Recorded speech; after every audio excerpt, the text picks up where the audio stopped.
as you can see, this had no trouble with the tall grass. So just normal residential use, it's going to do great. I've already used it around my house a bunch. I've used it with a few of the universal attachments I have, such as a blower. And it's got plenty of power to run everything that you would want to run. And I've been happy with it. So do I recommend it?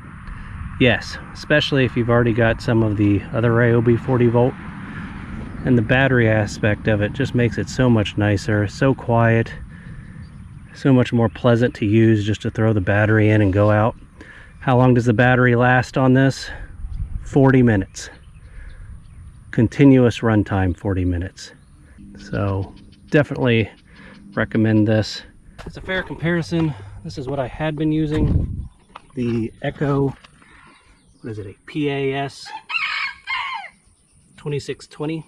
Something interesting I discovered is the Ryobi is truly universal attachment. It's got the pin on the attachment part that slides in to your motor unit, and you can see it's got the holes in 3 different locations, so you could use it for all the different kind of universal attachments. And I discovered in that I like this clicking feature too, to really lock that handle in place. I'm not sure if you can hear that, but when you turn this, it clicks nicely in place. But the pin for universal attachments should be on the attachment itself, where the Echo was really disappointing when I tried to use some universal attachments or try to use Echo parts on other string trimmers, other motor units like the Ryobi 40 volt. It'll go in and it'll kind of work, and you just got to tighten down the Ryobi's thing. But you'll see there's no pin on the Echo. It uses a hole, and its pin is on the motor unit, which is pretty annoying that Echo decided to go against the universal attachments. But this isn't a review of Echo, this is the review of the Ryobi. So that should be a good selling feature, that Ryobi was smart enough to use the universal attachment and put its pins and put holes on the motor unit for those pins on the unit.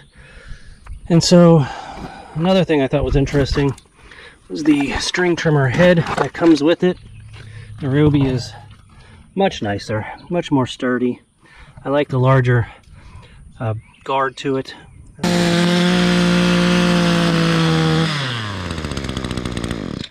Alright, let's compare that to the Ryobi, how much more pleasant it is just to even get started. Slide the battery in, pull the trigger, and you're good to go.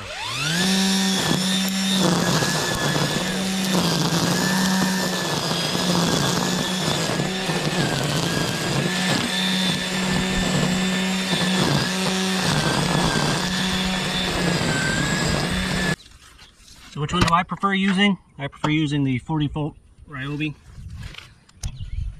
Don't get me wrong, there's a time and place for the gas powered one, but my personal choice, what I go to and grab if I can, is going to be the Ryobi battery powered one. Because again, I don't have to worry about starting it, just slide the battery in, go.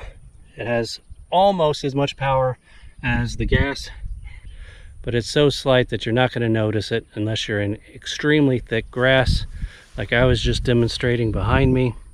But overall, I'm very happy with it, and I do recommend it, and it's a good buy.